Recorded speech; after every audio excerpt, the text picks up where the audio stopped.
All right, welcome everybody. This is Panda Provider Training.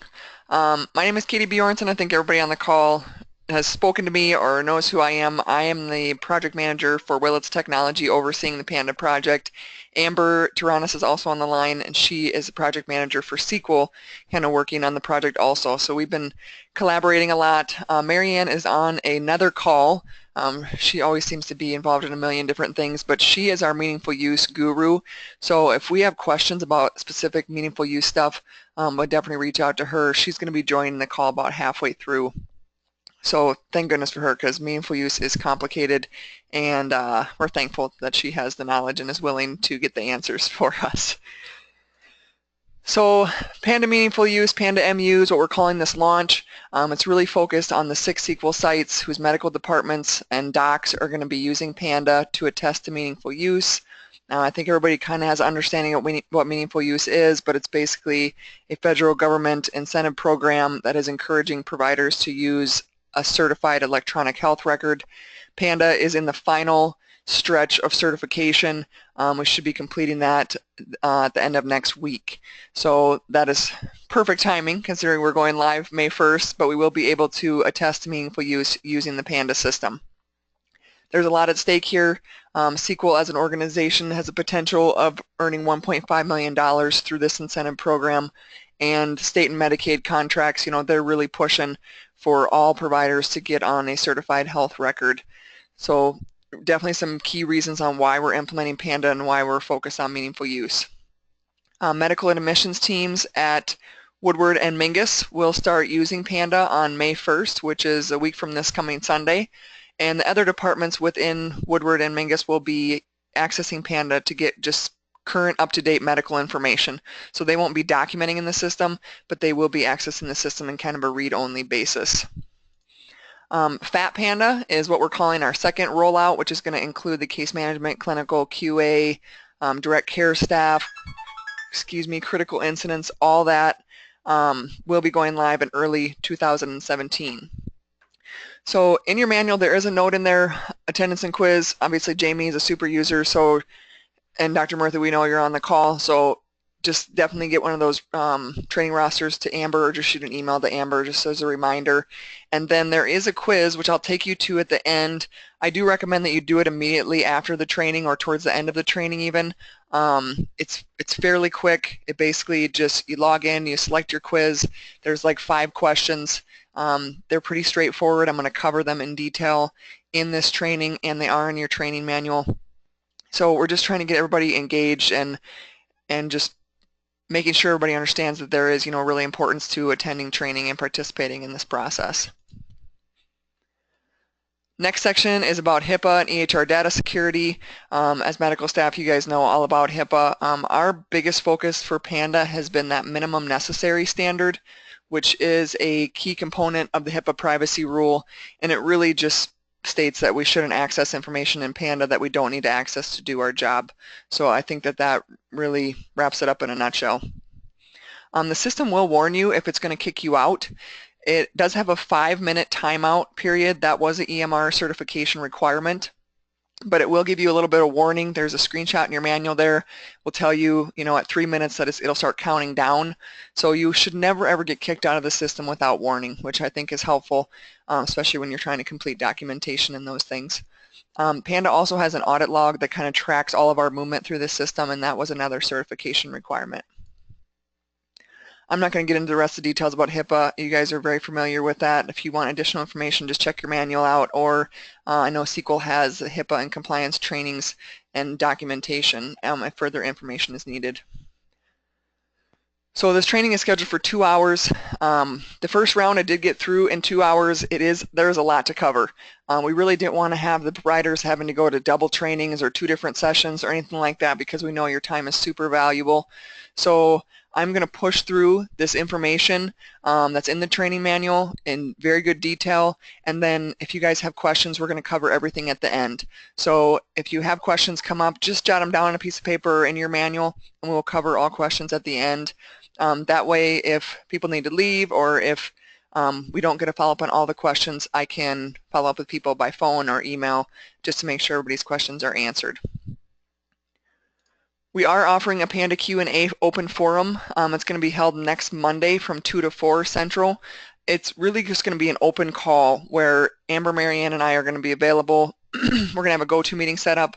If you want to call in and say, you know what, I got a question about workflow, or I'm not really understanding how to do this one thing, we can demonstrate it for you, talk you through the process. People are just going to come and go as they want. If you can come at 2:30, or if you want to come for 10 minutes at 3 o'clock, you know, whatever's convenient. We just want people to be aware that we're available for those 2 hours to do demonstrations or anything you guys may need. There is a detailed table of contents in your manual. Since it's in a PDF, if you click on any of those items, you will immediately be taken to that page in the training guide, which thankful to Marianne, because I didn't even know that functionality existed, and I think it's pretty helpful and hopefully will be helpful as we move into Go Live. So we do have some overall goals for the provider training. Definitely want people to get familiar with the PANDA system, how to navigate, where to find key pieces of information, how to document. We're going to start with the meaningful use objectives and documentation requirements for that, as that is our biggest number one focus. We're going to talk about demonstrate the medication reconciliation process. We will discuss the internal medical encounter form, which will be used for medical visits with clients. We'll also talk about e-prescribing and lab ordering. And last but not least, the clinical decision support and clinical quality measure component. So as you can see, there's definitely a lot to be covered, excuse me. So logging in. So you will log into PANDA using your SQL email and password. You do not have to type in the @SQLUservices.com, which I was thankful about because that can get pretty lengthy. So first name dot last name and then your password will get you into the PANDA environment. All right, now that I'm in, the first time you log in, and this only needs to be done one time, but it is really important that it is completed, is to set your time zone. So to do that, you will click on your name in the upper right-hand corner and select Profile Settings, and then make sure that your time zone is set to the accurate time zone of where you reside or where you practice. This is important because when you timestamp documentation in the system, you definitely want it to be accurate. So please make sure you're doing this when you first log in. Another option in here, we do have the ability to change the different colors in the background format in PANDA. So if you have a favorite color, feel free to update your system to reflect that. All right, navigating the PANDA system. I'm on page 10 in the training manual. As you can see when you log in, PANDA's system is just super clean. There's not a whole lot of buttons. There's not a whole lot of confusion on where you would go. You're always going to go to this menu on the side to find all the information that you need. Your access here is really going to be dependent on your worker role and your security in the system.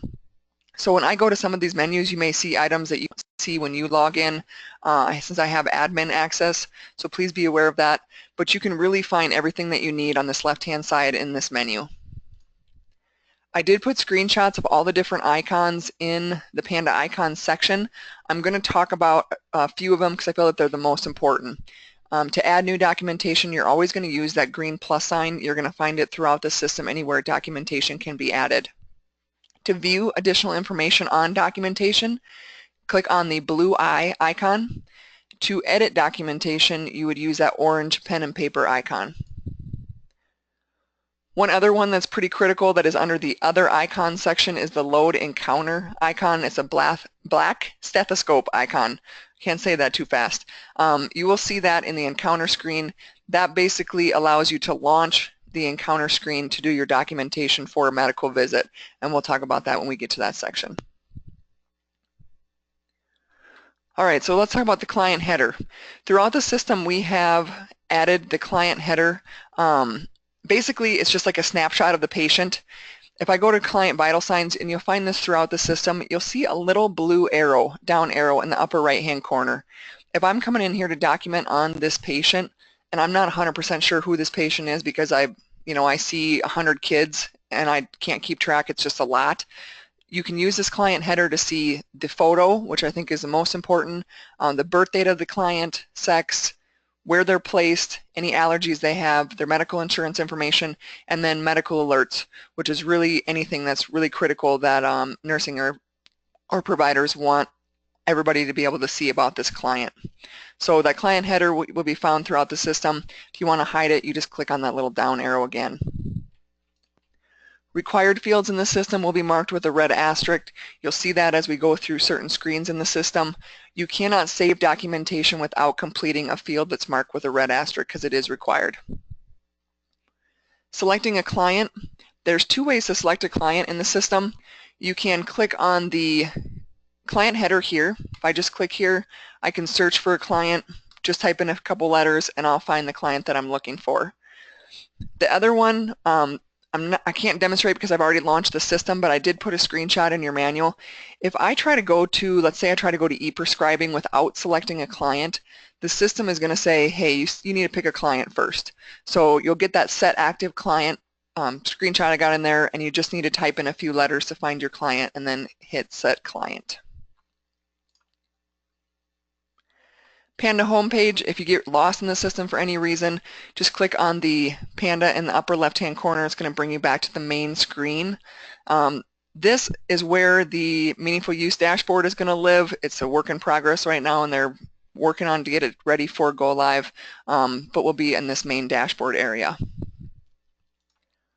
All right, I'm on page 13 in the training manual. We're talking about SQL's meaningful use objectives. So I kind of want to start this section by noting that there used to be a lot more meaningful use objectives, and as of December of 2015, they reduced the number at least by half. So even though we still have 10 items that we need to complete for meaningful use, we are in a much better situation than we would have been if we were launching, say, in November or last October. It is critical for eligible providers to meet all meaningful use objectives for 90 consecutive days. So basically a 3-month reporting period, and that reporting period will start on May 1st. This is going to require a team effort. I know the nursing staff is going to, have a key role in this since they're so supportive of the docs, and the providers actually, obviously have a critical element also. We are trying to engage admissions for a couple pieces within this process also. So let's start at the top, patient electronic access. So this basically has to do with us setting up patients as a patient portal user. We need to give access to the patients for their medical information, 50% of them. So at SQL, or at Mingus and at Woodward, either the nursing teams or the admissions teams are going to be managing this process. This will not be a provider responsibility, but it is something we want to be aware of. So 50% of patients need to be able to have access to the patient portal. Secure messaging, this is also a functionality of the patient portal, and all we need to have for secure messaging is the capability of this to be fully enabled in PANDA, which it already is. So this is another item, nobody has to worry about that except for the Willits team, and we already have the secure messaging in place. Public health reporting, the eligible provider should be in active engagement with a public health agency to submit immunization or syndromic surveillance data. So in 2016, Willits Technology will be working with the state registries to meet this requirement. So for our first year, all we need to do is show them that we are working with the state registries and doing some testing and showing them that we are capable of having this. So this is another item providers definitely do not have to worry about at this time. Protecting patient health information. We need to have a security risk analysis, and that again is going to fall on Willits Technology. It's our responsibility to complete this, and it will be completed this coming summer. Clinical decision support. We need to have 5 clinical decision support items, which we'll talk about towards the end of training, related to 4 more clinical quality measures. PANDA already has this, so this is not something that nursing or providers need to worry about. We already have this activated in the system. The health information exchange. So sometimes this one can get a little bit complicated, but basically anytime we transfer a client to another provider or we refer a client to another provider, we need to create a summary of care record and send it to that receiving provider 10% of the time. There is functionality in PANDA that's going to allow us to click a button to create that summary of care record, and then we're going to have to put in documentation on where that record should be sent. Basically anybody that has a certified health technology will be able to receive and send these documents. This is definitely going to be a nursing functionality for this MU objective, and we've been working with them on that, and we're working in the system and trying to get that finalized right now. That is one area that we haven't completed 100% for meaningful use. The next one is CPOE, computerized physician order entry. 60% of medications, 30% of lab orders, and 30% of radiology orders have to be entered into PANDA. This definitely will be a joint effort between the nursing and provider staff, and I do feel like this is an area we can definitely exceed expectations on this. We really are encouraging all sites to enter in all medication orders, all lab orders, and all radiology orders into the PANDA system. I know with our psychiatrists, you guys don't order radiology orders, so there'll be an exception that Marianne will work on for that objective. Patient education resources, there's been just a ton of conversation about this. Basically, we need to provide patient education resources to 10% of our patients. Initially, there was understanding that we could do this through verbal communication, or it could be something that maybe Woodward has on hand, a paper document, but this resource actually has to come from PANDA, and we will talk about that. We do have education resources available inside of PANDA, so 10% of patients we need to provide patient education resources to. E-prescribing, this one's pretty straightforward. 50% of prescriptions need to be e-prescribed. There is a component for drug formulary in there, but PANDA does that automatically, so there's no reason to be worrying about that component. This really is an MU objective that lies solely with the provider. The nurses and proxy users can enter medications into the system, but they cannot send them to the pharmacy. So this one is a really important one for the providers to embrace. Last but definitely not least is medication reconciliation. Providers should perform MedRec for more than 50% of transition of care patients. Our number one focus on this is at the point of admission. When we get a new client and they're admitted, the nursing teams are going to enter in medications that the client come in with. The doc will review those medications and decide if they're appropriate to continue them, and will decide if they should be added to the PANDA patient chart. All right, so please note that these thresholds are for 2016. We are in stage 1, year 1 of meaningful use. Unfortunately, the way meaningful use works is their percentages seem to increase every single year. Also in 2017, they're requiring us to report for 365 days. So this 90-day window that we're working on for 2016 is looking pretty easy compared to our 365-day reporting period for 2017. I do feel like if we can establish the right workflows now and meet that 90-day reporting period successfully, that it's really going to help us in 2017. As I mentioned, we are creating a meaningful use dashboard that will live on this main screen. This is going to allow us to track all the meaningful use objectives for the providers. So when the provider logs in, he can see, hey, I'm doing really well on my e-prescribing, or what, I need to do a little bit better on my lab orders. I'm not getting those entered in the way I should.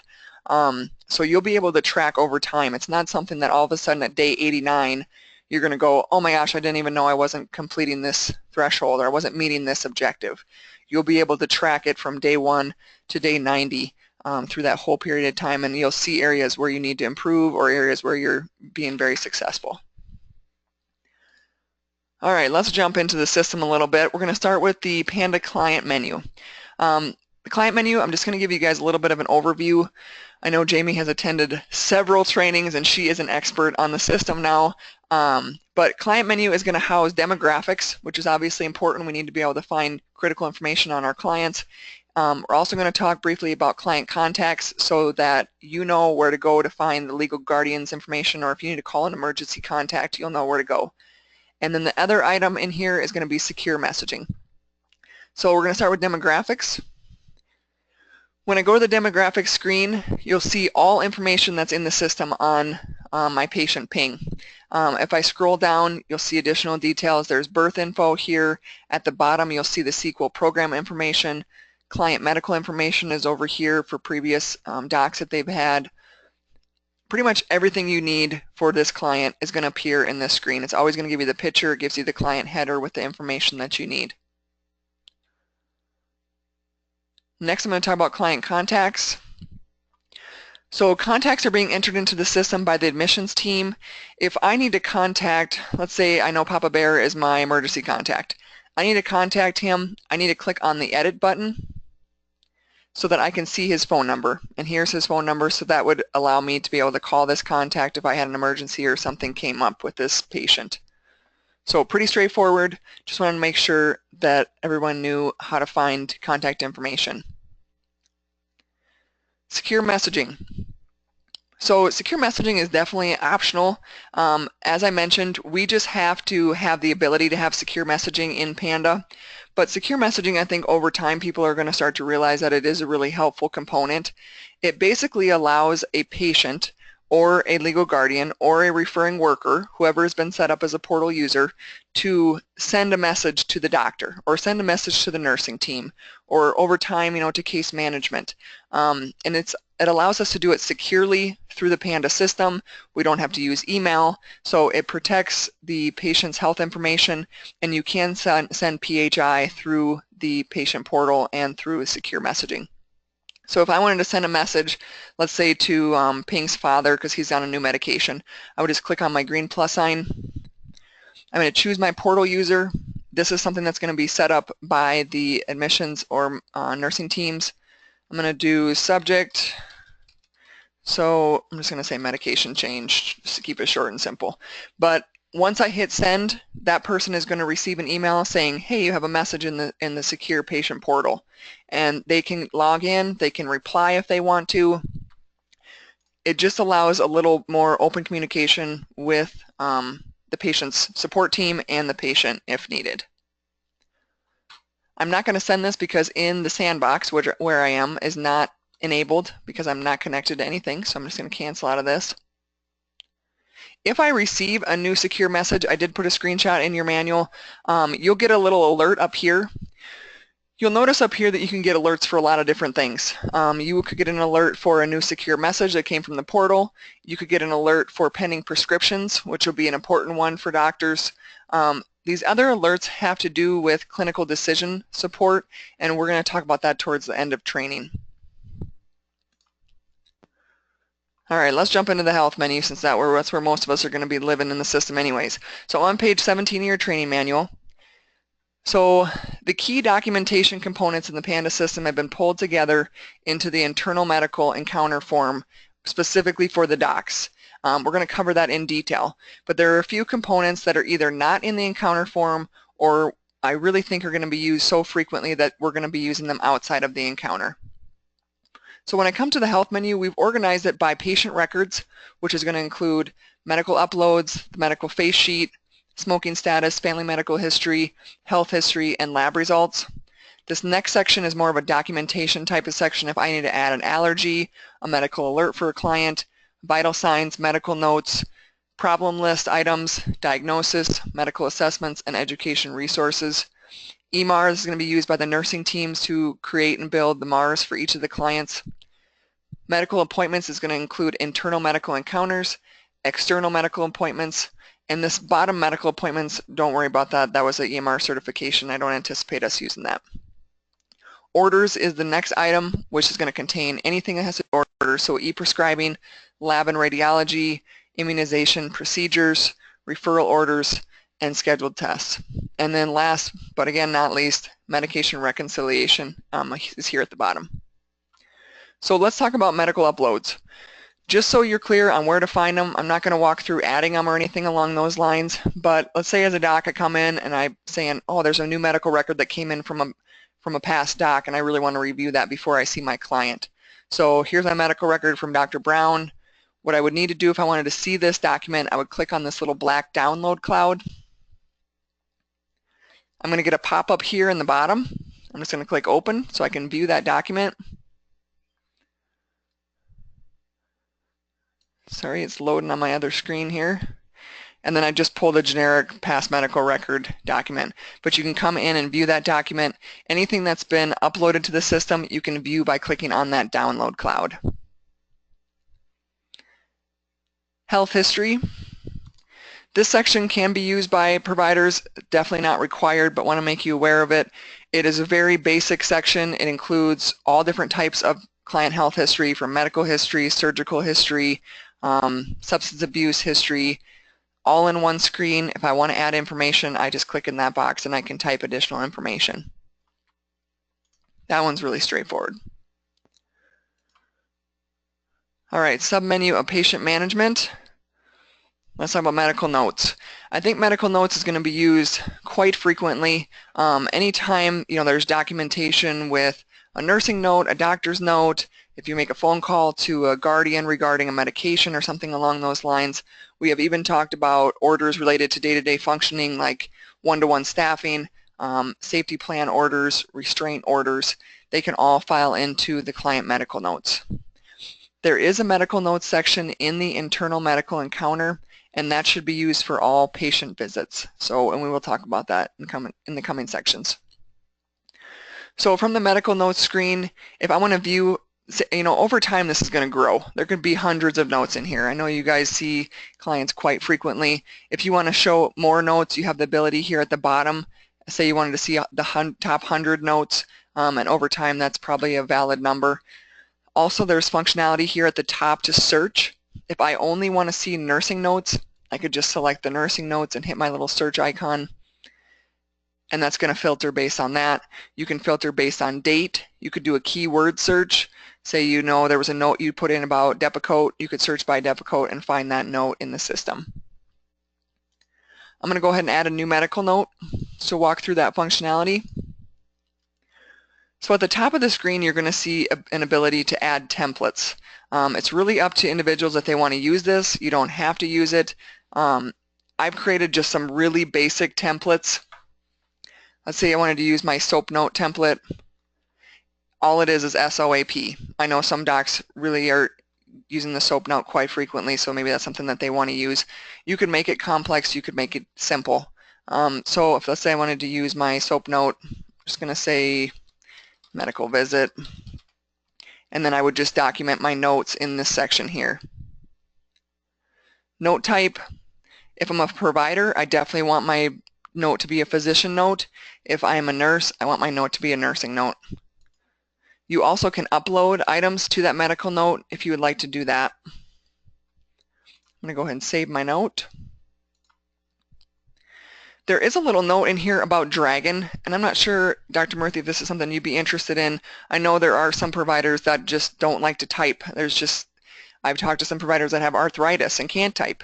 So anyone that really prefers dictation over typing, Dragon does work with PANDA, and I encourage you guys to talk to the ED at Woodward about the license. It's $150 per license. It lasts as long as you want to use the system. So it's not something that's a yearly cost or anything, it's just a one-time cost. There is a link there if you want additional information on that. We do have Willett's IT staff at each SQL location that can help set that up if that is something that you're interested in. And Dragon can really be used in any area of the system where there is like an open text field. So even in that health history section where there was all those open text box, you could use dictation in that section. All right, medication reconciliation. Let me get to my patient where I prepped this. Pepper Smith. So as I mentioned at the start of this training, this is a meaningful use objective. 50% of transitions of care in which the patient is transitioned into the care of a SQL provider, we need to perform medication reconciliation. Let me get there, I need to get there. Okay, this means basically that MedRec at a minimum should be completed in PANDA every time a client is admitted to a SQL program and every time a client is transferred between SQL providers.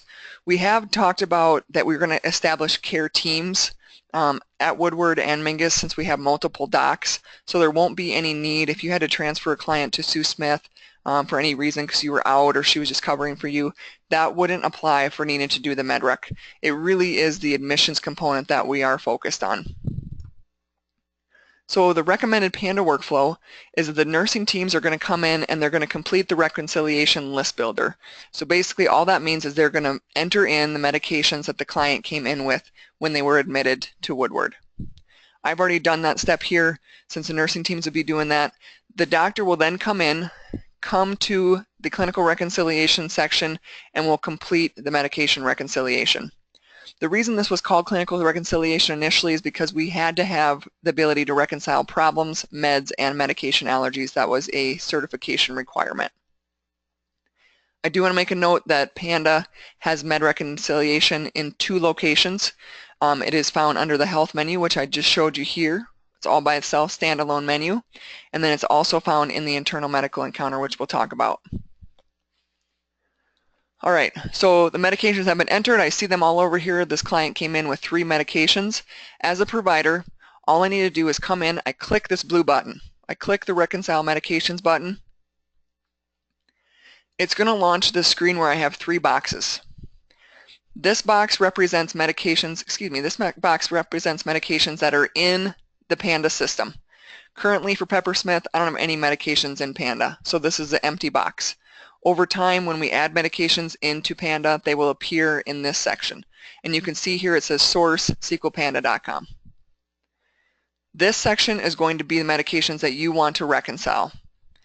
This section is the medications that the nursing team has entered as incoming medications. They could come from a different facility, they come from a detention center, another provider. So these are the medications that the nurse has entered in that we need to reconcile. So as a provider, I'm going to look at these medications and I'm going to decide which medications the client should continue on and that should be added to their active medication list. So let me say that I know he's been on Prilosec prescribed. This was prescribed in 2015. I'm not going to change that. He's been on that medication a long time. Zoloft, we can just say that maybe this is not working for him. We want to try a different medication, so I'm not going to reconcile that med, but I am going to reconcile the albuterol because he has had asthma for an extended period of time. So you'll notice when I check those boxes, they go to this middle section. These are the medications, again, that I want to reconcile and I want added to the PANDA system. So it is really straightforward. I know MedRec sounds really complicated, but basically you're just selecting the medications you feel the client should continue on. If you decide they shouldn't continue on any of them, don't check any of the boxes and hit save. And there won't be any medications that are added, but the reconciliation process will have been completed. So once I've selected my meds, I'm going to go ahead and hit save. On the next screen, it's going to tell you exactly what has been accomplished. It'll tell you at the top, your medication reconciliation has been successfully completed. You'll see that you imported 2 medications, that albuterol and the Prilosec. There's 1 medication I did not import, and that was a Zoloft. So it tells you exactly what you have accomplished. I do want to make one note here, and I want to do my best to not make this confusing. If there are medications in the PANDA system that you want to remove, and you decide you're going to remove them through the reconciliation process, you still need to go to the e-prescribing screen and go through the remove medication process. When we get to the e-prescribing section, that's going to make more sense, but you cannot just remove a medication from a patient's active medication list. There is a little bit of a process where you click on remove, and then you have to pick an option. Are you discontinuing the med? Has the patient completed the therapy? Or was this a mistake or a duplication? So you do have to complete that documentation in e-prescribing to remove a medication from a patient's active med list. All right, well, that's medication reconciliation. Let's talk about medical appointments. So as I mentioned, in the health menu, there's a section called medical appointments. The internal medical encounter and the external medical appointments are the 2 key components in this section. The internal medical encounters, this is going to be used for all medical visits. I'm going to switch back to Ping here. He's got a lot of encounters scheduled. So as I noted in your manual, internal medical encounters is really required for meaningful use. The reason it is required for meaningful use is because we have linked a lot of the meaningful use objective reporting to this one encounter form. And I'm on page 25 of your manual just so everybody's on the same page. It is really important that we use the internal medical encounters. We've talked about having the nursing team set up those encounters, so you're almost like creating your own schedule for yourself using this internal medical encounters format. We need to use it for every patient visit, and I can really probably say that if a provider does not use this form, you will not be successful in meeting all of your MU objectives.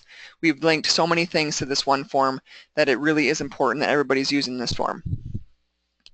One note to make.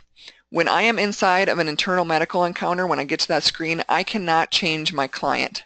I can change my client now. I can change my client pretty much in any single menu within the PANDA system. But as soon as I launch an internal medical encounter, because I'm documenting a patient visit, the system will not let me change to a different patient. It was just kind of a patient safety feature that we set up to make sure that there is not documentation completed in the wrong patient chart. So the internal medical encounter lives in 2 places in PANDA, so hopefully it's going to make it easier to find. Under Health, if I go to Medical Appointments and Internal Medical Encounter, which is where I'm at right now, this is where I can see all medical encounters for Ping Panda. This isn't going to show medical encounters for any other clients, but just for this patient. You can also find it under Scheduled Encounters, which I anticipate providers using more frequently just because it's readily available. You don't have to go through any of the menu options. Just click on the Scheduled Encounters button here. This is going to be Scheduled Encounters for all clients, and it will be for you as a provider. So if I want to see encounters for Pepper Smith, I have some test clients in here. All of them are going to appear on this one screen. All right, let's talk a little bit about this screen. So I think the most important component in this screen is the status on the far left-hand side. An open encounter basically means the encounter has not been completed by the provider, hasn't been signed off on, and it has not been reported for meaningful use. A signed encounter has been signed off by the doc and has been reported for meaningful use. So just to be aware of that, you definitely want to make sure you're signing encounters. You know, we really have set a goal for encounters to be signed within 48 hours of the visit. That's just a standard that we've set. It isn't a requirement, but please just be aware of that to make sure that you're completing your encounters in a timely fashion. One thing to note also, even though these encounters are signed, I can edit this encounter if I realize, you know what, I forgot to add some information or I want to go update my note. I can edit this encounter, but it's already been reported for meaningful use. So if I think, oh my gosh, I forgot to do items 1 and 2 that are meaningful use objectives, once that's been signed and submitted for MU reporting, those items can be added, but it's not going to impact your meaningful use reporting. The opened, we're in the process of changing this to time of appointment, date and time of appointment. This is when the appointment is scheduled with the provider.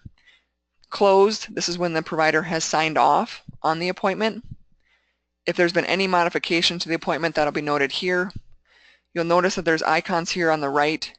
I should make a note that even though you're seeing the delete icon throughout the system, the delete icon is not available for anyone outside of the admin staff. We just thought it would be more safe and secure for that functionality to not be available. To edit the encounter details, like say I need to change the date and time of the encounter or I need to change the reason for the visit, I would click on the edit icon, and here is that encounter, or that icon I talked about at the beginning, the black stethoscope encounter stethoscope icon, and it's going to allow me to load the encounter to complete documentation. So we're going to talk about 2 steps here. First, creating a new internal medical encounter. I do anticipate the nursing teams are going to be helping with this, so you just need to click on the green plus sign. I want to make sure I'm in the right client's chart. It's going to show you the client's name here at the top. If I need to change my client, I would click on the client here and update that to make sure I'm scheduling my appointment with the correct client. Problem search, this is basically the reason for visit. I'm just going to do follow-up. There's a ton of different follow-up options. The less you type, the more options you get. Go ahead and select this top one. Which provider is responsible for the client's visit? We'll just say it's for me at this time, but this is going to be a drop-down of the providers at your site. What type of visit is today's visit? It could be a brief visit, a quick visit, a touch base, or it could be a comprehensive office visit. And it's really up to you to decide what's most appropriate. When is a client scheduled for the encounter? When I click in this field, it is going to default to right here, right now. If I need to change the time or date, I could use the calendar to change the date. If I need to change the time of the encounter, you can easily do that using the clock icon. If I want to put additional notes in here, we can just say this is a medication management follow-up. This is visible to the doc, so if it's a nursing staff that's creating this, I think it is helpful to put in some additional notes so the doc knows why the patient is there. I'm going to go ahead and save that information. So that was step 1, and as I said, I think the nursing staff is going to really be helpful with that process. These can be done on the fly too. You know, I mean, if you want one client coming in, create your encounter, let the doc completed documentation in the encounter. And then the next client's coming in, you can create your encounter. It's a pretty quick process, so it doesn't need to necessarily be done in advance unless you prefer that method. So completing documentation in an internal medical encounter. This is probably the most important component in the training, so just to be aware of that. So to complete the documentation, let me find my encounter that I just created. Here it is for Ping Panda. I'm going to click on that load encounter icon, and it is going to launch my encounter screen. So there's 3 sections of an encounter. The top section is the client header, and you can see that you can minimize that if you want to by using that blue down arrow. That just gives you a snapshot of the patient, who they are, photo, just basic information. The second section is information on that encounter itself. Who is the patient seeing? Why they're here? There's that primary reason. Here's the primary reason for the visit. You can see some information on when it was created. It will also tell you that the encounter is still open here. The third and final section has to do with the actual documentation. And as I scroll through this, I know this is going to look like this is a lot of different sections of information. Our goal was definitely to pull all the key critical documentation areas of the system into this one screen so that providers weren't spending a bunch of time going back and forth between all these different sections and trying to complete documentation. So just because all these sections are here does not mean you have to document in every section. We really encourage you to complete your documentation as you currently do. If you focus on your medical note and put a lengthy medical note in, go ahead and do that. If the nurse always does a vital sign before your visit, she would document that section, and then you would put in your medical note. So anything that needs to be done can be completed from this one section, but please do not feel like you've got to document in all sections. I did want to make one note that there are some filtering functions in these different sections. For diagnosis, if I wanted to see just the current encounter diagnosis, I could do that. Or for immunizations, say, you know what, I think that there's more immunizations in here for this patient. I could just change it to all immunizations and click on that filter functionality to see immunizations that were administered for that client. So I'm going to start at the top.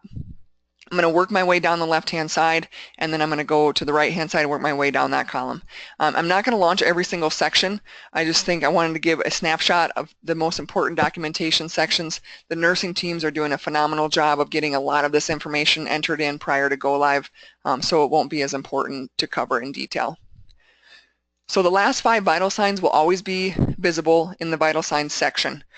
If I need to see additional information on a vital sign, I would just click on that blue eye icon, and it's going to give me information on respirations, or say there was a pain scale that was completed, so I could just use that view icon. If I need to add a new vital sign, I would just click that green plus sign.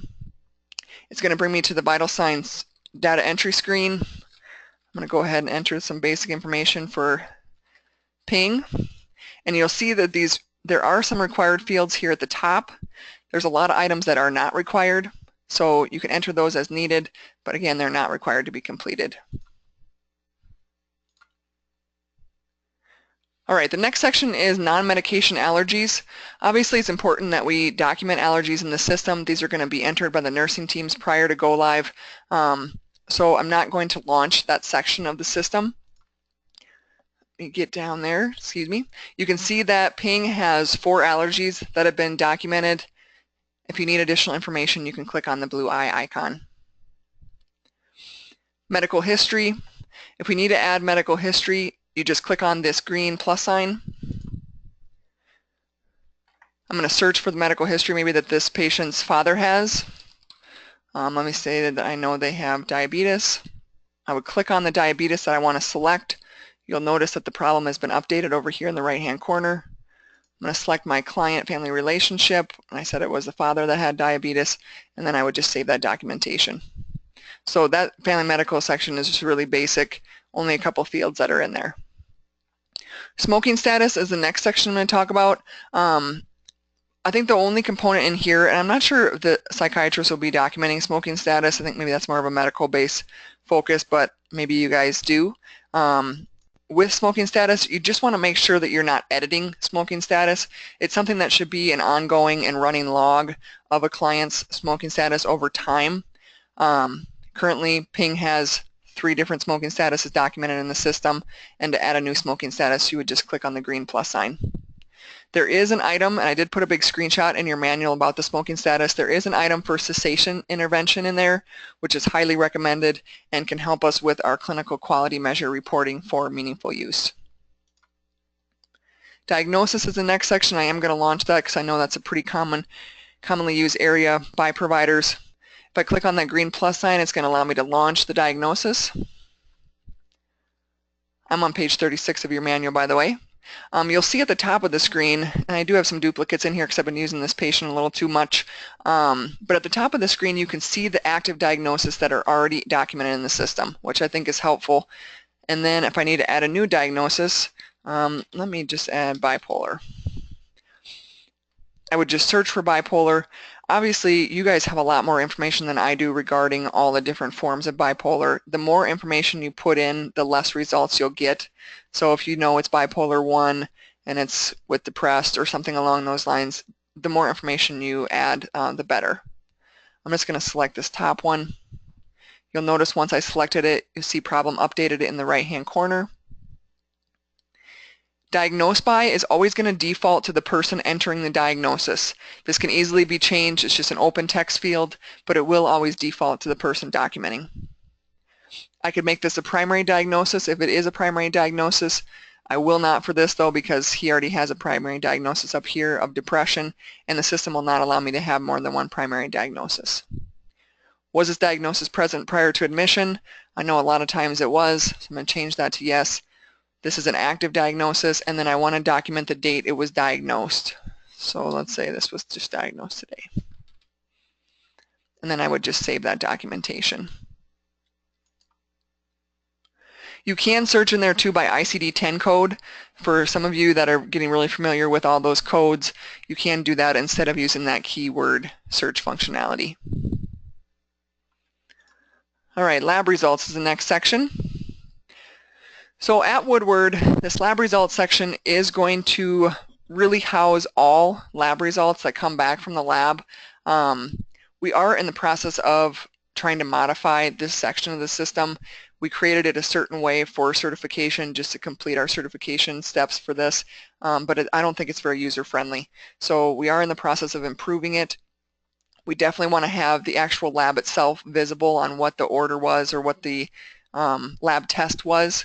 And then I also have requested that we have something with regards to if the result is final or pending result. I do anticipate nursing staff will be entering in the majority of the results. If I want to view information on a result, I would just click on that view icon. We also are in the process of adding an upload field here so you can actually upload the actual requisition to be able to view that. If I need to add a new lab result, I would just click on the green plus sign. If I need to add a new lab order, and again, I feel like I keep saying this, but I know the nursing teams have been in a lot of trainings and I anticipate they're going to be doing a lot of the lab ordering. If I need to launch the lab ordering system, I'm going to click on this little red heart, and that's going to launch the electronic lab ordering, which we're going to talk about in a little bit in training. All right, the exam section. This section was really required for meaningful use certification. So a lot of these items, the functional status, cognitive status, none of these are required, these top sections. If I want to document a functional status, I just click on that field that says empty and say no impairment. And then I can click that checkbox.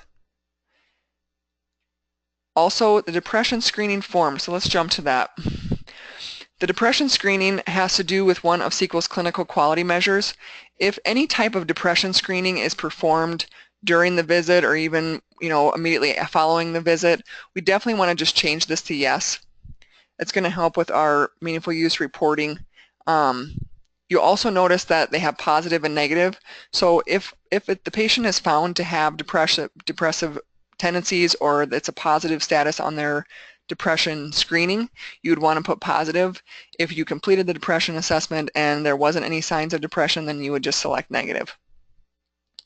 And the good thing about the depression screening is you can use any depression screening tool.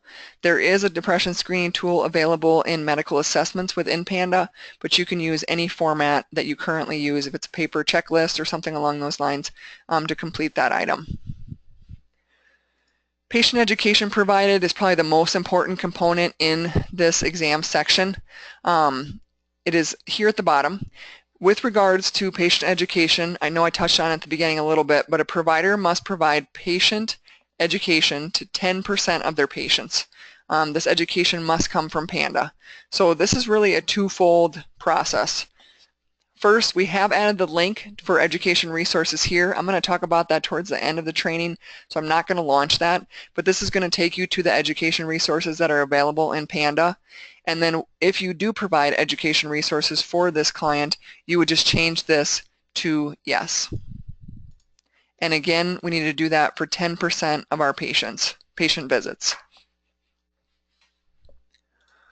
All right, that wraps up the exam section. I'm on to medical assessments. So let me view all assessments here on Ping. I know he has quite a few of them documented. So medical assessments has really become an area that could include a lot of different things. As you can see, we have a TB test in here, mental status exam, on the nursing assessment. There's a lot of different items, hearing tests, things like that will appear in this medical assessment section. And these were really created based on paper documentation that we received from the different SQL programs. If I want to view a medical assessment, I would just click on this view icon. It's going to launch it. It's going to show me information on the medical assessment. If I want to create a new medical assessment, I would just click on the green plus sign. I'm going to pick my medical assessment I want to do. Let's say I need to do a mental status exam for this patient during this visit. I'm going to select that. And then it's just going to give me the checklist. Hopefully this is similar to the one that you guys are currently using, but I can just go through and check the boxes that are most appropriate for my client. If I need to add comments, I can add them in this comments field. But as you can see, you can just easily go through and check the boxes that are needed to be checked. Please note there are two different save options within the medical assessments. If I just want to save this assessment and I think, you know what, I might come back to this and add some additional information, then I would just want to click the save button here. If I know that I've completed this assessment, I don't want anybody editing it, I don't want to edit it, I want to lock it down, then I would click on the save and finish, because that is going to allow it to not be edited by anyone. For this, I'm just going to go ahead and save. One thing to note about the medical assessments, to get back to my encounter, I got to use this back arrow. We talked about this in one of our meetings today, and this is not going to change prior to go live. So if I need to get back to my encounter, I just click that back arrow. Now I'm back at the encounter. My assessment has been saved and the documentation has been completed. All right, my next section, clinical reconciliation. I'm not going to go into detail on this since we just talked about this, but I wanted to show you that it is available from inside the internal medical encounter if you need to do your clinical reconciliation or medication reconciliation while you're in your visit. All right, let's go to the right-hand column. We're making good progress. Medication allergies are always going to appear here, and medications the client has been prescribed are always going to appear here. If I want to launch my e-prescribing screen or add a new medication, then I would click either of these little red briefcases. They'll take you to the same location. So for medications, let's say I did want to add a new medication, I click on that red briefcase. It's going to launch the e-prescribing screen for me, and then I can see the medications the client is on. If I want to reorder a med, I could easily do that from here. You will note that this is a new Internet tab at the top. So if you need to, you can easily go back to your medical encounter, review some information, maybe you wanted to check the vital signs, and then you can go back to your e-prescribing and add a new medication as needed. You'll notice here at the top there is a medications reviewed item. This is another one of the clinical quality measures that SQL is reporting on. It's not a requirement, and there's not a percentage standard that we have to meet, but it definitely is best practice, obviously, to review a patient's medications when you meet with them. So if you do review a patient's medications, just go ahead and update this to yes. If you want additional information on that, you can click on the I icon here, and it's going to give you details about medications reviewed. This is more pertaining to the meaningful use requirement surrounding it. All right, administered medications. I'm not going to launch this section because I don't anticipate this being utilized frequently, especially with psychiatric types of visits. But basically, you would use this section if a medication is administered during this medical encounter. The only things that come to my mind immediately is if a patient gets like a Depo-Provera birth control shot, or if they get a albuterol nebulizer treatment. I'm sure there's way more items beyond what my brain can think of, but those are the two things that immediately come to mind. So if there is a medication administered during the visit, you would document it here using that green plus sign. The problem section, I'm not going to launch a problem section either, just because the problem section is almost a spitting image of the diagnosis section in PANDA. You know, there's a lot of back and forth about the differences between the problem list and the diagnosis. I always immediately think that diagnoses are linked more to billing for medical visits than the problem list is. The problem list really should contain the most important health information or health problems facing a patient, and includes problems that maybe the provider is working on with the patient. This could include medical type problems. We have a behavioral problem in here, self-harming behavior, so it really could include a wide variety of things. Immunizations that were documented will appear in this section here. I know at Woodward they only administer the flu vaccine, so there's no reason to even get into that in too much detail. Procedures section. I'm on page 47 of your manual. For the procedures section, all procedures that are performed should be entered into PANDA in this section. There is one exception to this, and that is radiology orders, which I know is not applicable to you, Dr. Murthy. But I think that it's very, very important to note that radiology orders have to be ordered through the lab and radiology orders section of the system. That is due to the CPOE component for meaningful use that says, hey, you have to order 30% of radiology orders through the PANDA system. And the only place we track that is under lab and radiology orders. So please make sure, you know, you can order a lot of different procedures through this screen, but please make sure you do not order any radiology type procedures through here. I'm going to go ahead and add a new procedure. So you can see it's very straightforward. You're going to get a search box. I'm just going to say mental status exam. There goes mental status examination. I select it. The date performed. I could document that here. If you want, you can document who it was administered by. I'm going to say it was administered by myself.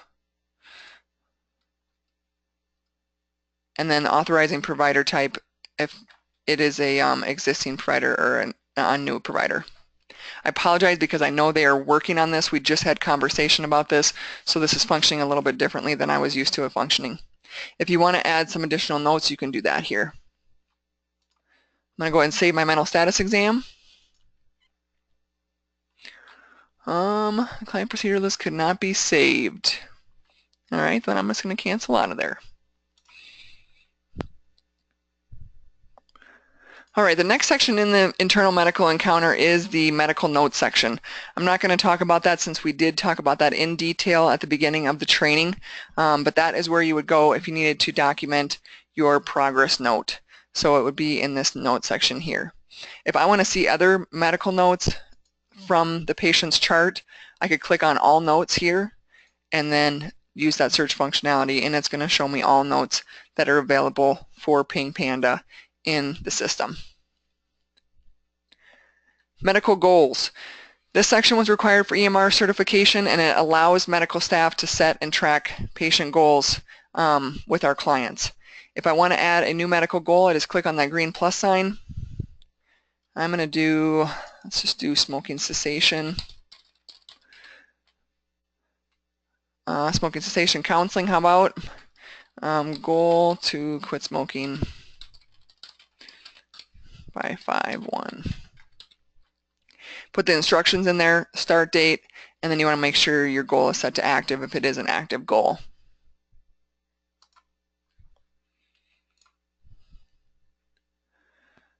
All right, I got one more section. I know I'm covering a lot, and I know I'm covering it quickly. I do want to reiterate that please do not feel like you have to document in all different areas of the PANDA system in the encounter form.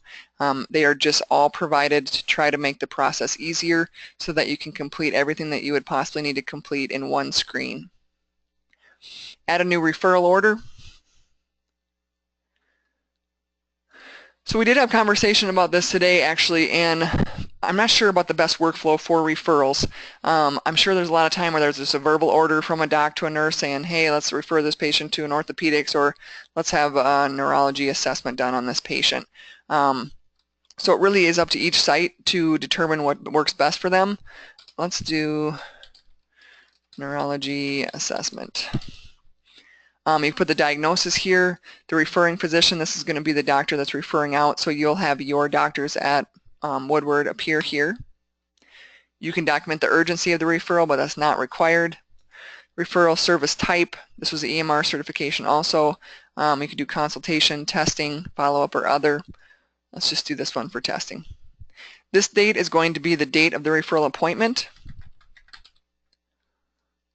Specialist type, we selected neurology, and I'm immediately thinking of Dr. Brain as our neurologist.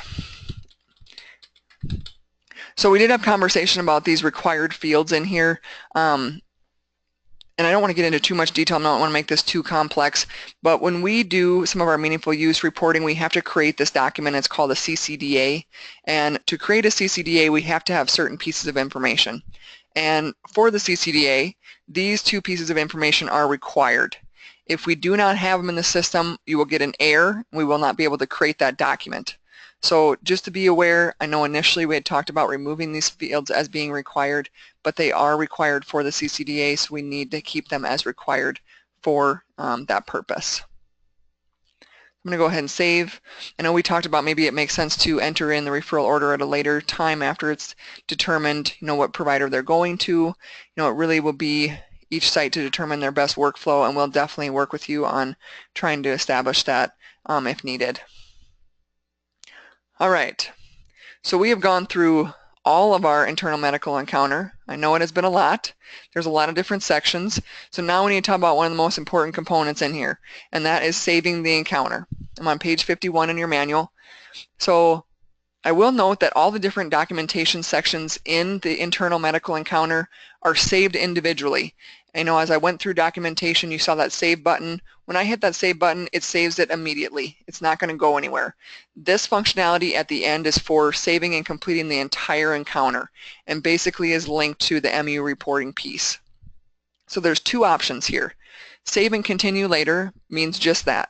You want to use this green button if you have not completed all documentation and you want to return to this encounter later to complete some documentation. Say you didn't get to complete your entire progress note and you're going to come back and do that. Then you would use that save and continue later.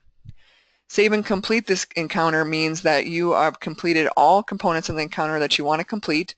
You've double checked to make sure your meaningful use stuff has been complied with, maybe patient education, double checking that, and you're 100% done with this encounter and ready for it to be submitted for meaningful use. So if that's the case, I would want to save and complete this encounter. It's going to ask you two questions. When did the encounter end? So that would be the current date and time. I have asked them to have this default to right here, right now. I don't know if that's going to be done prior to go live, but I'm really hoping it is. Have you reviewed this encounter? Definitely need to change this to yes. If it is set on no, it will not let you save it because you're basically saying you're not ready to complete the encounter. So when you save and complete the encounter, it is going to have a signed status and it's going to be submitted for meaningful use reporting. So I'm going to go ahead and save this encounter. It's complete. And this encounter, all the data in it has been submitted for any MU reporting components that were identified throughout that encounter. All right, the external medical appointment section. I'm going to cover this really briefly. I just want you to know where it lives at. It is under health, medical appointments, and external medical appointments. This is basically going to be where the nursing teams are going to document external medical appointments. If a client is referred to a pediatric doc or they go for an orthopedic appointment, or as you can see here, we have a dental appointment, that information is all going to appear here. It has the ability to upload a document if they get a report from the provider. If I want to see additional information on any of these, let's say I just want to see some additional details on this external medical appointment, you can see the notes here at the bottom of the screen for that appointment. All right, let's talk about education resources. So if you return back to, you know what, I'm just going to launch it from there because it's going to make more sense since that will be our workflow. Let me load this encounter quick. So education resources, I know I've talked about it a couple different times in this training. It needs to be provided for patients 10% of visits. So when you're in this internal medical encounter, we're back in this exam section, you see patient education provided is set to no. Let's say I know that I want to provide patient education for this client. I have something in mind I want to provide for them. If that's the case, I would click on the Education Resources button to launch our Education Resources component of PANDA. Come on, little buddy, you can do it. There you go. All right, so the Education Resources section in PANDA has several different options. It allows you to view and print education resources. We have also requested that sites send us education resources that maybe the doc uses frequently, and we can get them added to the system so that we can create, you know, a more detailed repository of different documents. But they will all live in the education resources section. So there's two sections within the education resources screen. This bottom section is going to be, basically we've connected, let me switch to Ping, I apologize because he has a lot more education resource sections. So there's two sections of this. The top section is general education resources. This is the area that we're adding additional resources to the system. This bottom section is education resources that we are pulling through a connection with Medline Plus, which they are basically an online medical repository of information that is maintained by the U.S. National Library of Medicine. So what Medline Plus does is it looks through the system and it looks at problems, medications, and lab results. And it pulls education materials based on the patient's actual problems, medication, and lab results, which is really pretty cool. So we can see that Ping has asthma on his problem list. He has self-harm on his problem list. And if you scroll down, these are the medications that he is currently on. And also, he has some lab results that have been loaded into the system that are appearing here at the bottom. If I want some additional information on asthma, I can click on this More button to just get a little bit of information. If I want to launch the web page, I would click on the link here, and it's going to take me to the Medline Plus Connect web page that has all kinds of information on asthma. You can print anything that you want from this screen. So let's talk about the top section, the general education resources. Mingus has sent a bunch of different resources. I have added some resources here from NAMI and from National Diabetes Association, just some really basic stuff. If there is items that you guys want added in here, please send them to me and we will review them. And Marianne and Amber and I have been working on some of the patient education stuff frequently. So if I want to see all of my items, I got to click on this red X. We didn't want you guys logging in and seeing a list of 100 different patient education resources. So the system actually filters automatically. So if I want to see all of the items here, I would just click on that X and I can see the education resources that have been added. We are in the process of adding additional resources, and those are really being added to the pipeline system and not to the sandbox training system. So if I want to use any of these items, let's say that suicide prevention and mood disorders, this one is appropriate for my patient. I would click on this black arrow icon. It's going to launch this web page. This is a printable PDF document. And I really tried to search for documents that were PDF or Word document just to make it easier to be able to print them. Oh, and I got nothing on that. Oh, it is. I'm just impatient. So this resource, I'm sorry guys, this resource is 20 pages, so this is a pretty lengthy resource, but is all about suicide prevention, depression, bipolar, and can be printed and provided to a patient if that's appropriate. Again, 10% of patients, 10% of patient visits, we need to provide some form of patient education from PANDA. And it is really helpful if you guys can provide some additional resources that we can get in here for you guys to utilize. All right, now we're getting into the fun stuff, e-prescribing and labs and radiology orders. So in the next two components of the PANDA system that I'm going to cover in this training manual, there are several sections that I provided just for reference. I'm not going to go into detail on every single section in the training manual, and I'll point those items out as we work through them.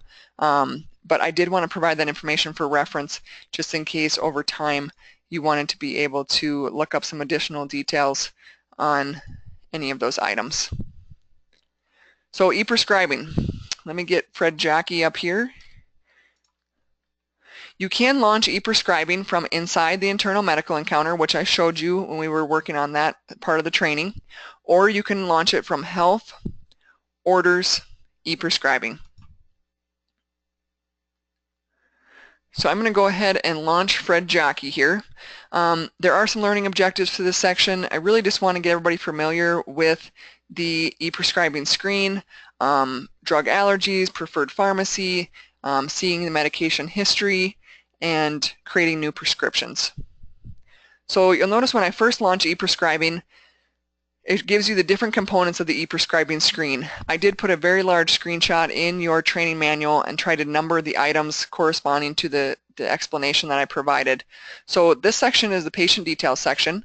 It provides just a basic demographic information for our patient. Second section down is the drug allergies, so any sort of medication allergies the patient has will be entered into this section, and our nursing teams have been working to try to get those entered into the system. Coverage details. This information actually comes from the SureScripts database that we are working with. It has nothing to do with the PANDA medical insurance or any other components in the PANDA system. It pulls directly from the pharmacy database.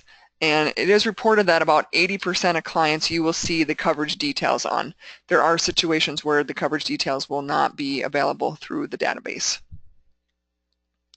Patient's active medications are always going to appear here at the top. You can see patient active medications, and then a patient's inactive medications will appear here at the bottom. Last but not least, way in the bottom corner over here is a patient's preferred pharmacy. I do feel like the e-prescribing screen is very straightforward. In your manual, I have some screenshots of the drug-to-drug and drug allergy interaction checks. These are some e-prescribing medication kind of safety type features that are available within PANDA. You will get these alerts for drug interactions. They will not stop you from proceeding with ordering a medication, so please be aware of that. If you want additional information on the alert, just click on that blue hyperlink within the alert that says additional information on why there could be an interaction. You will notice as you scroll through those alerts that the minor drug alert is in small font and the major drug alert is in a big, bold font. So they really do want to draw your attention to those major drug alerts. Drug formulary, I also put some screenshots in your manual about this. Every insurance maintains a formulary database in which different medications are assigned a tier and which they'll be paid for by that specific insurance policy. So there are 3 different formularies within PANDA. There's full formulary, that basically means that the medication is covered by the client's insurance, and PANDA will provide details on the out-of-pocket cost to the client. There's formulary unknown, that basically means that there's no information that's been provided on that medication. And then there's non-formulary, which basically means that the medication selected is not covered by the client's insurance, and the system will give you some therapeutic alternatives to choose from if you decide to take that route. Again, formulary is just suggestion. It does not require you to change medications that you order for a client. There is a section on drug allergies in your manual. The nursing staff are going to be entering these. If you ever need to view or edit, you just click on this little orange view or edit. You can add drug allergies, you can edit a drug allergy, you can document no known allergies, all within this one little screen. Patient's preferred pharmacy. I was noting that Fred Jockey's Pharmacy, I must have deleted it along the way somewhere, so I'm going to go ahead and just add one really quick here. This is also going to be completed by the nursing team, so no need to be too concerned about this. I recommend that they just search by name and state, and then it's just going to give you a large list of pharmacy options. So now I've selected it, and I have my patient's preferred pharmacy. We definitely are encouraging everybody to do that prior to e-prescribing beginning so that we aren't prompted to add pharmacies during the e-prescribing process. All right, medication history. So first off, medication history will only appear on clients that have coverage details here. So if this says no information found or there's no coverage details, the medication history is not going to populate. So please be aware of that.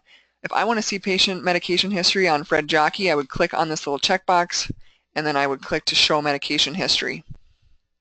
This is going to show all medications that have been fulfilled by this insurance in the last 2 years. So you can see any details that you want, what kind of supply was provided, what was dispensed. Please note also, when I did talk to the e-prescribing company, they said that there can be medications that may not appear on this list, like if a patient requested that an item not be disclosed because it's a very sensitive medication, or the medication is over-the-counter med, those would not appear in that section of medication history.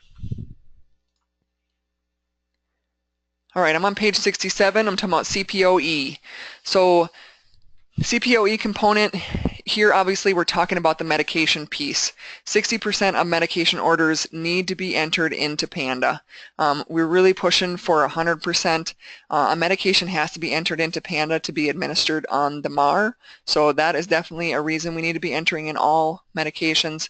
So any prescription that is entered into PANDA, whether it is printed or e-prescribed, will meet our requirements for that 60% for CPOE. E-prescribing is the other MU objective related to this screen, and it is 50%. 50% of prescriptions should be sent electronically to the pharmacy. I can tell you that if you're printing a prescription out of PANDA, you do have to use the tamper-resistant RX paper, which I think obviously is necessary, but it could be more of a hassle, so I'm hoping that people really start to see that the e-prescribing is a way to go, and it will be a lot more streamlined. So all nurses at Mingus and Woodward have been set up as e-prescribing proxy users, and a proxy user can enter a medication into the e-prescribing screen, but they cannot approve and send that medication. That actually has to be done by the provider so that the prescriber's name and the DEA number is associated with that prescription correctly. So please make a note of that. I know that is a little bit of a change in workflow at some of our sites as we do, verbal orders or telephone orders, but the prescription actually has to be sent to the pharmacy by the provider. Patient-reported medications, I'm not going to cover this in a lot of detail. The nursing teams are using the detailed reported functionality to enter in medications prior to go live, but I don't anticipate within the residential sites we're going to have a lot of patient-reported medications since they are in your guys' care 24/7. All right, I'm jumping to page 71, adding a new medication order in e-prescribing. So as I mentioned, e-prescribing can be accessed from inside the internal medical encounter and from following the health orders e-prescribing. When I want to add a new prescription, I'm just going to click on the Add New Prescription button in the upper right-hand corner. It's in bright orange. I'm going to type in a few letters. It's going to pull every medication within the SureScripts database that applies with that spelling. I'm going to select the item that I want from my drop-down. It's then going to give me all of the doses and forms that are available. This is also managed by the SureScripts database. SureScripts, I keep talking about that, but it is basically the largest prescribing network in the world. They do like 6 billion prescription transactions a year. It's just a phenomenal number. So they are definitely the ones that we've chosen to work with because they're the biggest and they're the best. So this information that they pull is all of the desired doses and forms that are available at a pharmacy. You should never run into a situation where you're looking for a dosage and it's not there. So I selected my dose. I'll put my patient instructions in here. Take one tablet by mouth daily. So we're going to dispense 30 tablets, and I want one refill. There's an option here for no substitution. If I want to document the day's supply, I can, but that is not required. If I want to add notes to the pharmacist, I can click on the Show Pharmacy Notes button here, and I can add any notes that I would like to the pharmacist. So I'm going to do this process. I'm going to hit Save My Prescription.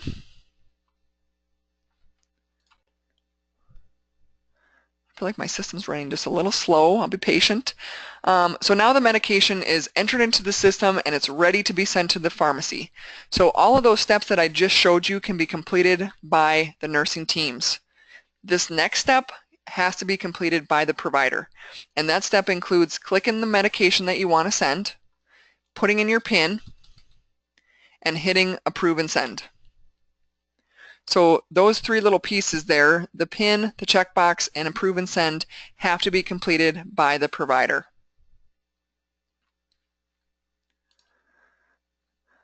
All right, controlled substances. So controlled substances are a little bit different with regards to the requirements. I'm going to ask that you follow along in your training manual because I have not been set up. I have not gone through DEA identity proofing process like the providers have, so I'm not going to get the same pop-ups on different screens that are going to pop up for the provider. So I put some detailed screenshots in your manual. I'm on page 74. So first thing first, when you prescribe controlled substances, make sure you have your token, which is that VIP Access app that creates that 6-digit number every 30 seconds. You want to make sure you have that accessible. So you will follow the same steps as you do for the e-prescribing process. The nursing teams can complete all of those steps in the beginning. You'll notice that there's 2 fields in your training manual that are additional fields that are required. The effective date, that's a required field, and the day's supply is now a required field. That field was available previously, but it wasn't required. So those 2 fields have to be completed for controlled substances. Once you save that prescription, you're going to get to that screen where the doc has to step in. They have to check the box. They need to enter their PIN, and they need to hit Approve and Send. Once you hit Approve and Send, you will receive that screenshot that says Controlled Substances Ready to Sign. In that screenshot, you just need to select the Ready to Sign little checkbox there. You put in your PIN, and you put in that 6-digit code that is on your phone app.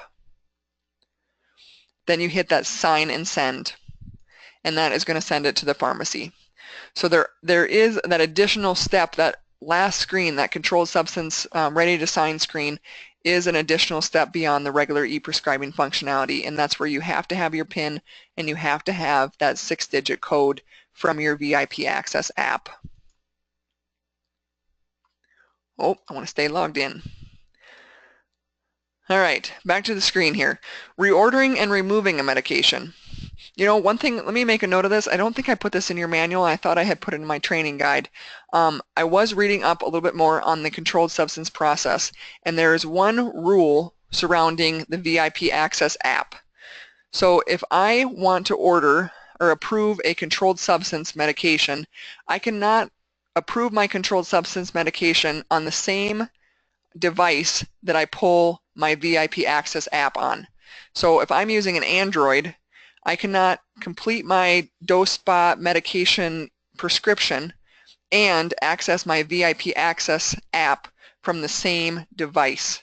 It will not allow you to do that. It's another security function that the DEA added.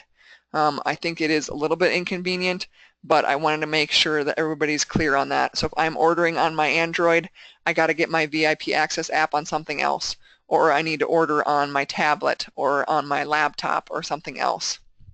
So please be aware of that.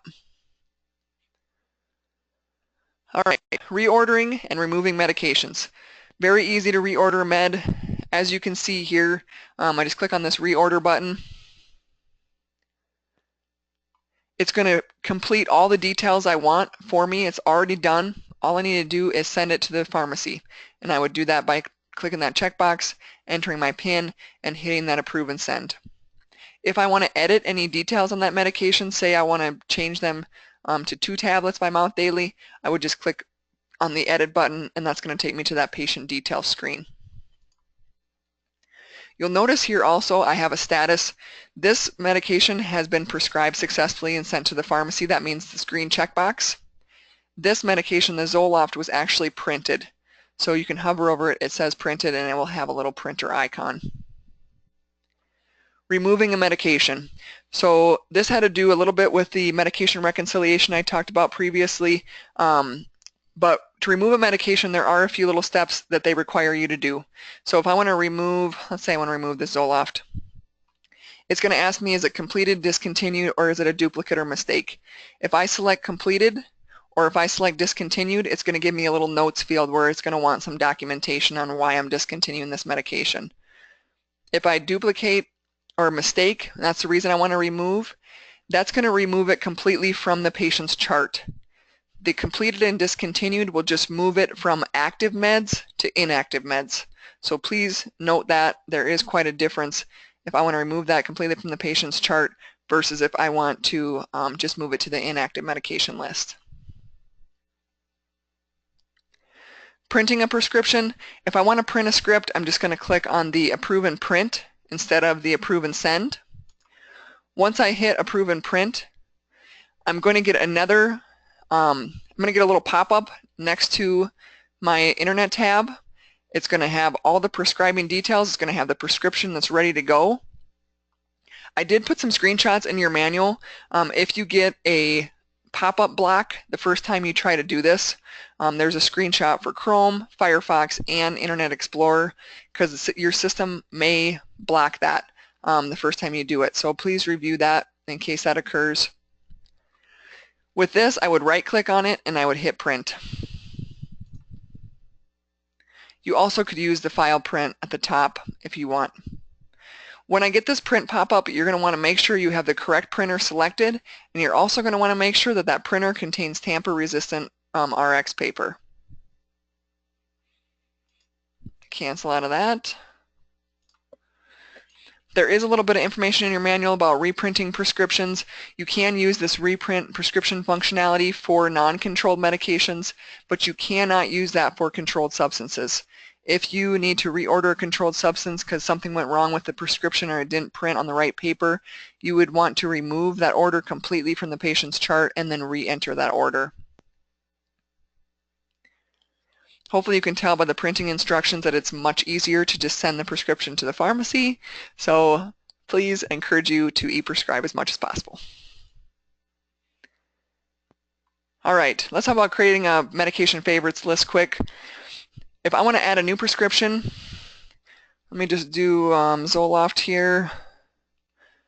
I'm in the middle of my process. I'm ordering a medication for a patient. And I think, you know what, I feel like I'm entering this prescription a lot, and I order this medication quite frequently for my patients. All I need to do if I want to add this to my favorites is click on this little star.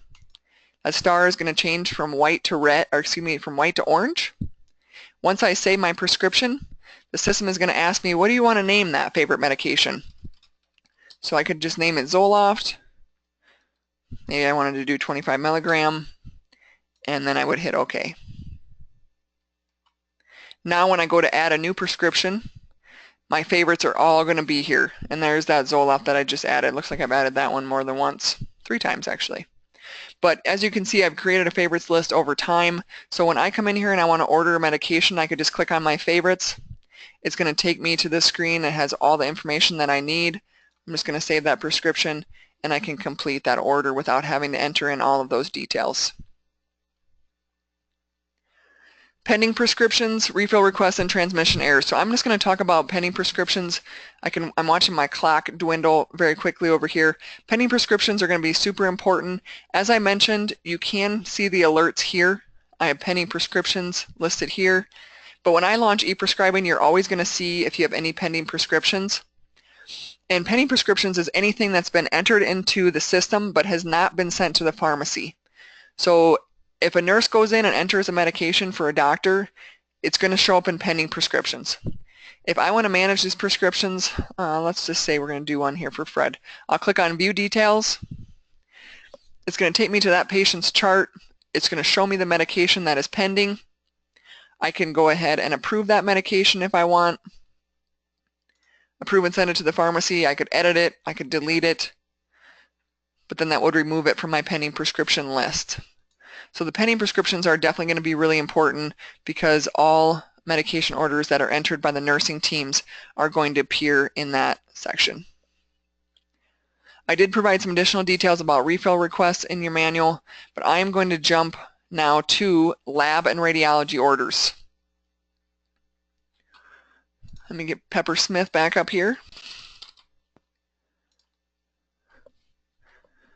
So lab and radiology orders, you may see some screenshots in the next section that say lab and diagnostic orders. I had initially, I can't blame anybody but me, but I had initially thought that our CPOE component was lab and diagnostic orders. You can still see that listed here. But I didn't want to cause any confusion because I know a diagnostic order could be a whole lot of things. So when I reviewed this CPOE requirement, it is radiology orders only. So non-radiology diagnostic tests like an EKG can be entered into the procedure screen. This is specifically for radiology orders and lab orders. There is a CPOE component. I'm on page 86 of your manual. CPOE includes lab and radiology orders, and it's 30% of labs and 30% of radiology orders that must be entered into PANDA. There's a little information on a lab overview. We are working with a third-party lab vendor called MDion, and they are going to allow us to complete our CPOE component, and then for those sites that are working with large labs, it allows us to connect electronically to those labs, and we are trying to work with Dallas County Hospital to get connected electronically to them also. Keep my fingers crossed on that. So while we're working on these connections and trying to get these electronic labs connected to us, all sites have been set up with a standard lab to use, so I'm going to focus my training on the standard lab. I will recommend that you use Internet Explorer if you're going to be printing lab requisitions or lab specimen labels. I know that the nursing teams are going to be doing that more frequently than any of the docs, but just a note, you can use PANDA in any other way. You can use it in Chrome, Firefox, Safari. There's no sort of complication at all, but the lab printing needs to be done through Internet Explorer. There's some information on the components of the lab and radiology orders screen. You can tell that it looks different from PANDA. Since we are using this third-party vendor, all of the tabs across the top are how you're going to navigate within this section. If I want to go to the orders tab, it's going to give me a list of all the orders that have been ordered for this patient. I'm going to see the status of the orders, which lab they went to. That patient tab should review that a little bit. This is really the demographic information for the patient. There's no reason to edit anything on this screen. This all pulls from PANDA, all the demographic information and the insurance information. All right, I'm just going to walk through placing a lab order. I have gone through this in several other trainings, so I won't spend a whole lot of time on it, but I want people to see how this process works. Let me go back a step just so I'm showing you exactly where to start this at. So I'm under the Orders tab, and I'm going to click on Create New Order. This entire screen, even though overwhelming as it looks, none of this needs to be edited. It's all defaulted exactly the way it needs to be defaulted. This section we only need to worry about is the order information section. So I'm going to go ahead and select my lab. I'm going to use the standard lab order. A lot of those are just our test labs. Those are going to go away over time. Our ordering physician, you will have your 2 docs that are using the PANDA system available on that drop-down, and all the rest of this information will default automatically. I'm going to click Next. We are working on getting your guys' preference lists set up so we don't have to be searching for labs or ICD-10 codes for labs. So ideally, when you'll come in here, all you'll need to do is select a lab. Just hit that checkbox. And the same thing for the ICD-10 codes. you would just select the ICD-10 code that's most appropriate.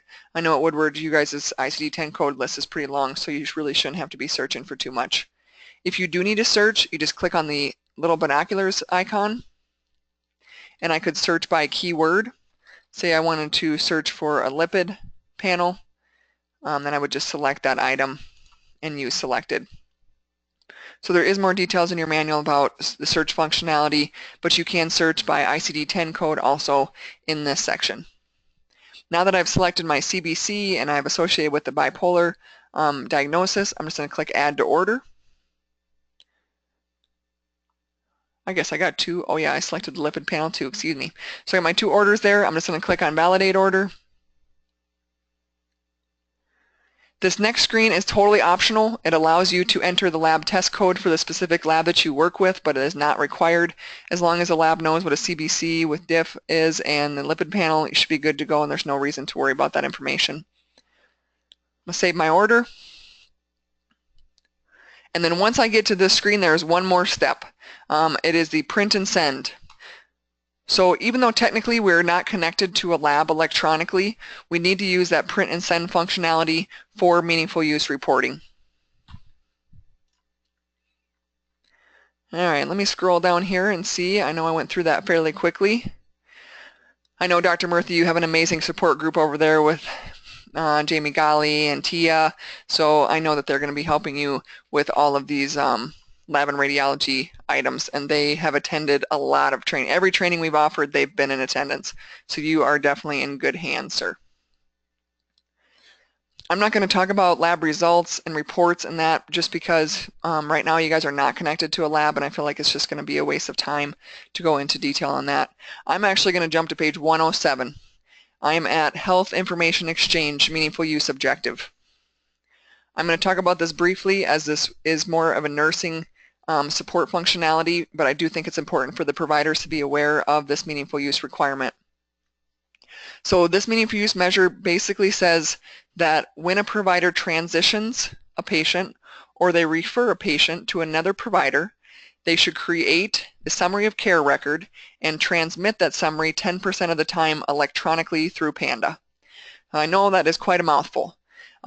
Basically, I've outlined the times a summary of care record could be created to meet that 10% number.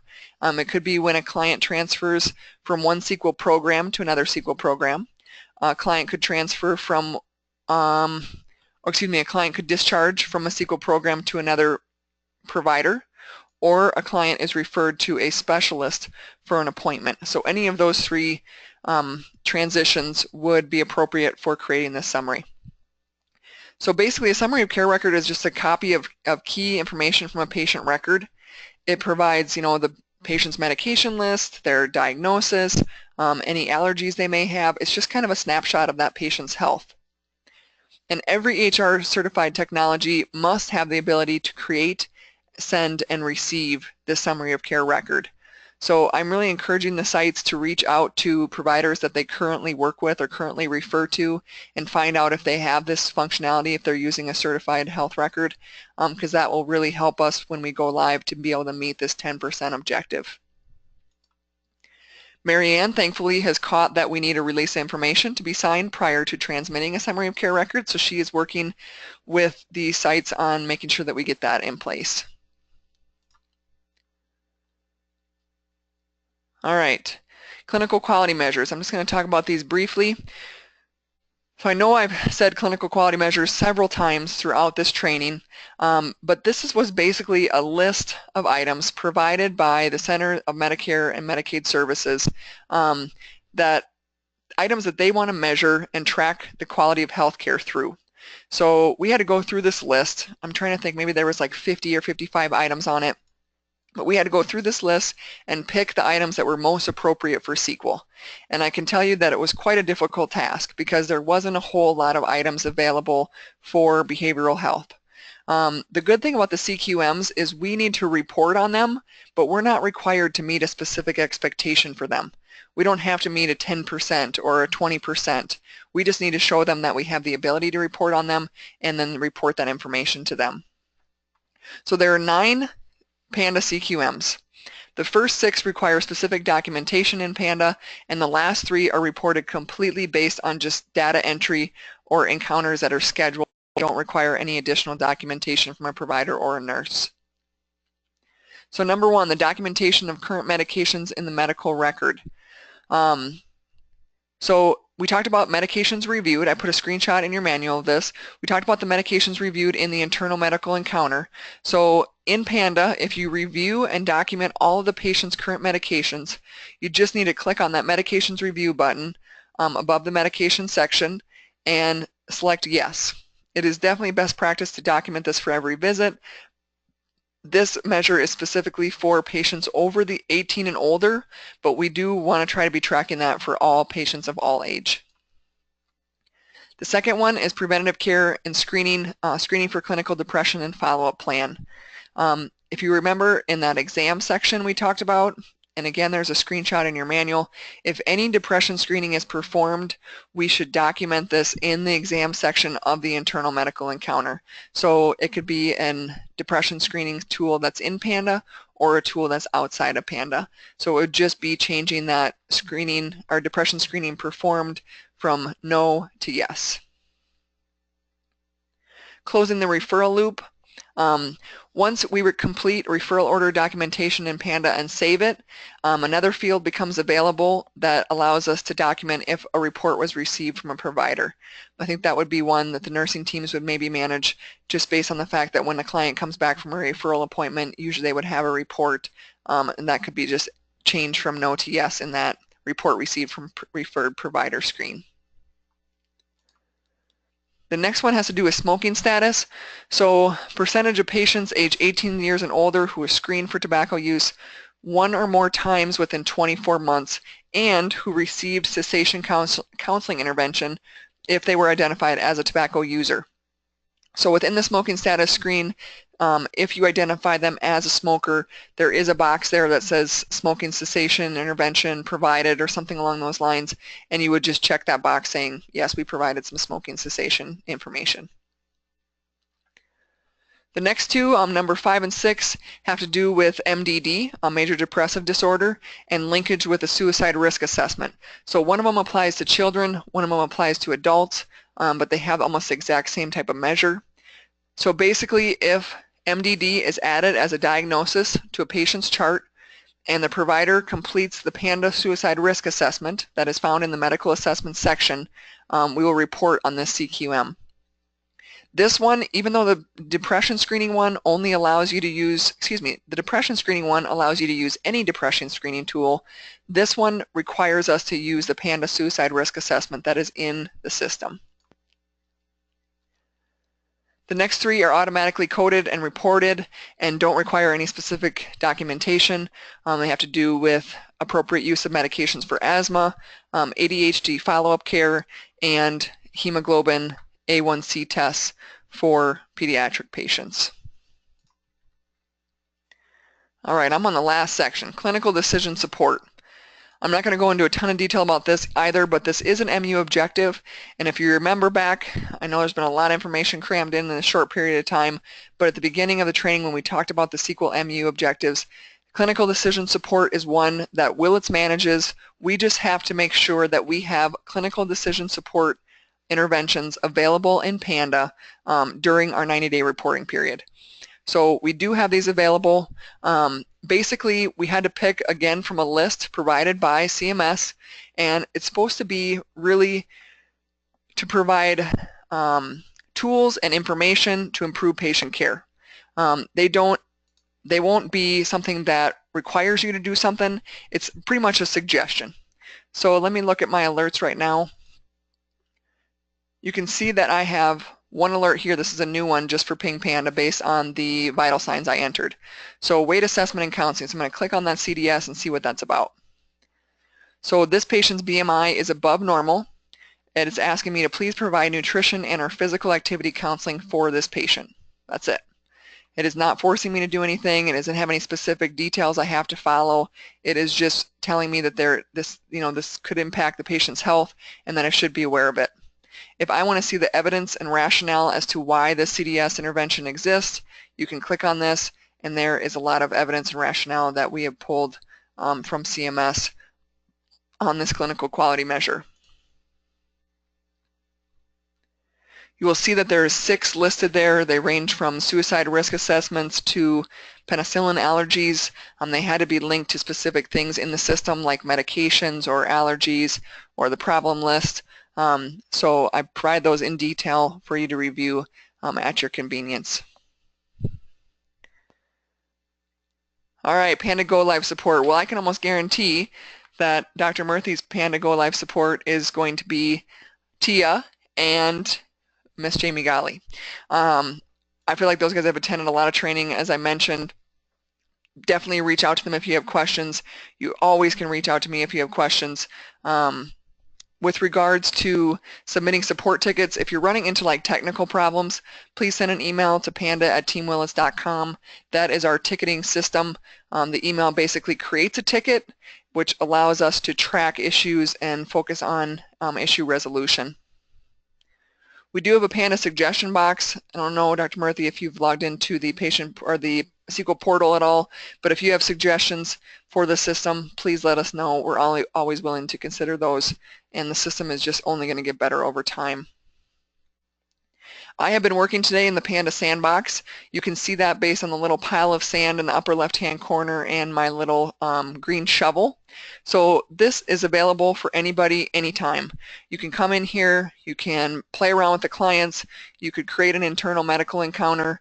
There's a lot of different ways to get into the system and just get familiar with the system.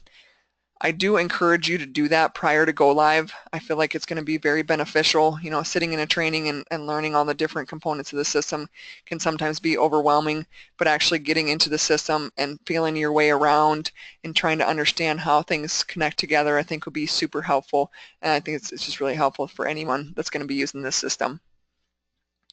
So as I mentioned, there is a quiz required, and hopefully you're willing to take this quiz, and I encourage you to take it right after training. So I'm just going to launch this quick. When you hit that, so the link is in your training manual at the end. When you launch the link, you're going to see the big PANDA icon. It's become a certified PANDA user, and you want to make sure that you're selecting quiz 5, which is the provider quiz. So just click on quiz 5. I'm going to enter in my name, and I'm going to select my SQL location. So I'm at Woodward Academy, I would select that. And then it's going to give me some multiple choice questions. There are 6 of them that you should answer, and then when you're done answering them, you would just hit that submit button, and that submits it to Amber and our quiz submission system. So pretty straightforward. I don't anticipate it being super complex, but it is an important step in the process.